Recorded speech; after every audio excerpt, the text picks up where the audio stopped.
છાંદોગ્ય ઉપનિષદના 5મા અધ્યાયનો 5મો ખંડ પંચાગ્નિ વિદ્યાનો બીજો મહત્વનો તબક્કો છે. અગાઉના ખંડમાં આપણે જોયું કે કેવી રીતે પરલોકમાં શ્રદ્ધાની આહુતિ આપવાથી સોમરાજા એક સૂક્ષ્મ અને અમૃતમય અવસ્થા ઉત્પન્ન થાય છે. હવે આ ખંડમાં એ રહસ્ય ખોલવામાં આવ્યું છે કે તે સોમરાજા જીવનો સૂક્ષ્મ અંશ કેવી રીતે આકાશમાંથી નીચે ઉતરે છે અને વરસાદનું રૂપ ધારણ કરે છે. દ્વિતીય અગ્નિ, પર્જન્ય અને આકાશમાંથી અમૃતનું ઉતરાણ. અધ્યાય 5, ખંડ 5. 1. પ્રસ્તાવના. ઉર્જાનું અધોગમન, ધ ડિસેન્ટ ઓફ એનર્જી. આધ્યાત્મિક યાત્રામાં 2 દિશાઓ હોય છે. એક, ઉર્ધ્વગમન, નીચેથી ઉપર જવું, અને બીજી, અધોગમન, ઉપરથી નીચે આવવું. પંચાગ્નિ વિદ્યા આપણને એ વિજ્ઞાન સમજાવે છે કે કેવી રીતે આત્મા ફરીથી શરીર ધારણ કરવા માટે આકાશના ઉચ્ચ સ્તરોમાંથી ધરતી તરફ ગતિ કરે છે. પ્રથમ અગ્નિ, દ્યુલોકમાં જીવ ઉર્જાવાન બન્યો. હવે બીજા અગ્નિમાં તે સ્થૂળતા તરફ ડગ માંડે છે. 2. દ્વિતીય અગ્નિ, પર્જન્ય, ધ ક્લાઉડ એઝ ફાયર. રાજા પ્રવાહણ જયબલી ગૌતમ ઋષિને કહે છે, પર્જન્યો, વાવ, ગૌતમાગ્નિસ્તાસ્ય વાયુરેવ સમિત. અર્થાત, હે ગૌતમ, પર્જન્ય, વાદળના દેવતા, એ જ ખરેખર બીજો અગ્નિ છે. ઋષિઓ અહીં વાદળને એક યજ્ઞવેદી તરીકે જુએ છે. જેવી રીતે યજ્ઞકુંડમાં અગ્નિ પ્રગટે છે, તેમ આકાશમાં વાદળોની વચ્ચે એક મહાન બ્રહ્માંડીય પ્રક્રિયા ચાલે છે. આ અગ્નિના 5 અંગો નીચે મુજબ છે. અ. સમિધ, બળતણ, માઇનસ વાયુ. યજ્ઞના અગ્નિને પ્રજ્વલિત રાખવા લાકડા જોઈએ, પણ વાદળરૂપી અગ્નિને કોણ ચલાવે છે? વાયુ, પવન. વાયુ જ વાદળોને એકઠા કરે છે, તેમને ગતિ આપે છે અને વરસાદ વરસાવવા માટે તૈયાર કરે છે. વાયુ વગર વાદળો સ્થિર અને નિષ્પ્રાણ છે. બ. ધુમાડો, અભ્ર, ફોગ મિસ્ટ. જ્યારે અગ્નિ સળગે ત્યારે ધુમાડો નીકળે, તેમ જ્યારે આકાશમાં વાદળો બંધાય છે ત્યારે જે ધુમ્મસ કે ઝાકળ અભ્ર દેખાય છે, તે આ યજ્ઞનો ધુમાડો છે. તે વાતાવરણને ઘેરી લે છે અને વરસાદની પૂર્વ તૈયારી કરે છે. ક.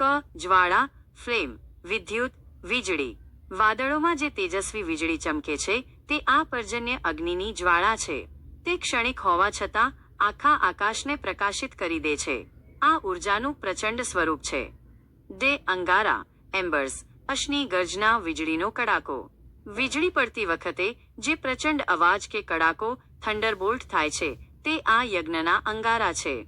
તે તેની શક્તિ અને તીવ્રતાનું પ્રતીક છે. ઈ. તણખા માઇનસ રાદુની, કરા અથવા ગાજવીજ. વાદળોમાંથી જે નાના નાના કરા, હેલસ્ટોન્સ પડે છે, અથવા ગાજવીજના જે તીવ્ર અવાજો આવે છે, તે આ અગ્નિના તણખા છે. 3. પર્જન્ય યજ્ઞનું કોષ્ટક, table of the cloud fire. યજ્ઞનું અંગ. પર્જન્ય, બીજો અગ્નિ. અગ્નિ. પર્જન્ય, વાદળ. સમિધ, બળતણ. વાયુ, પવન. ધુમાડો, અભ્ર, વાદળની ઘટા, ધુમ્મસ. જ્વાળા, વિદ્યુત, વીજળી. અંગારા, અશ્નિ, વીજળીનો કડાકો. તણખા, રાદુની, ગાજવીજ, કરા. 4.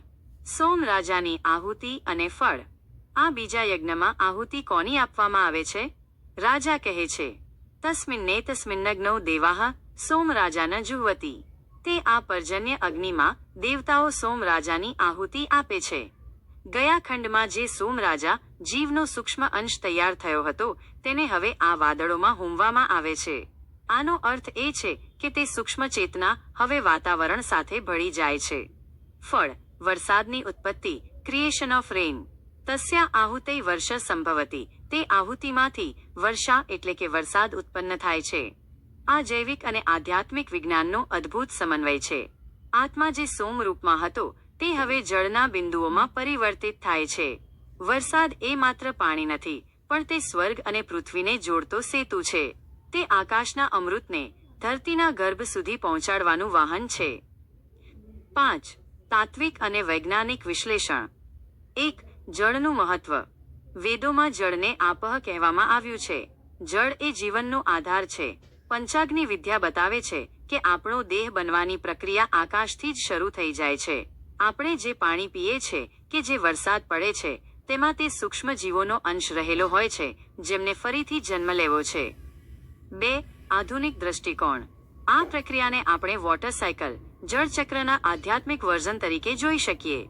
વિજ્ઞાન બાષ્પીભવન અને ઠરીભવનની વાત કરે છે, જ્યારે ઉપનિષદ તેમાં રહેલી ચેતના કોન્શિયસનેસની યાત્રાની વાત કરે છે. 3. દેવતાઓનું કાર્ય. ઉપનિષદ કહે છે કે દેવતાઓ આહુતિ આપે છે. અહીં દેવતાઓ એટલે પ્રકૃતિની શક્તિઓ, નેચરલ ફોર્સીસ, ગુરુત્વાકર્ષણ, વાયુનું દબાણ અને વિદ્યુત ચુંબકીય બળો, આ બધા જ દેવતાઓ ભેગા મળીને તે આત્માને ધરતી તરફ લાવવાનું કાર્ય કરે છે. 6.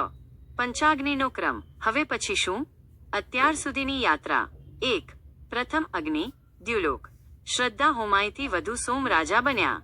2. બીજો અગ્નિ, પર્જન્ય. સોમ રાજા હોમાયા થી વધુ વરસાદ બન્યો. હવે વરસાદ ધરતી પર પડશે. તેથી ત્રીજો અગ્નિ છે પૃથ્વી. જ્યારે વરસાદ પૃથ્વી પર પડશે ત્યારે પૃથ્વી પર ત્રીજો યજ્ઞ થશે અને તેમાંથી શું ઉત્પન્ન થશે? તેમાંથી અન્ન, ખોરાક ઉત્પન્ન થશે. 7. નિષ્કર્ષ. એક વિશાળ દ્રષ્ટિ. છાંદોગ્ય ઉપનિષદનો આ 5મો ખંડ આપણને સમજાવે છે કે કુદરતની દરેક ઘટના, પછી તે વીજળીનો કડાકો હોય કે પવનની લહેર, તે બધું જ એક મોટા આયોજનનો ભાગ છે. મનુષ્યનું અસ્તિત્વ આખા બ્રહ્માંડ સાથે જોડાયેલું છે. આપણો જન્મ એ કોઈ નાની ઘટના નથી, પણ આકાશથી ધરતી સુધીના 5 મહાન યજ્ઞોનું પરિણામ છે.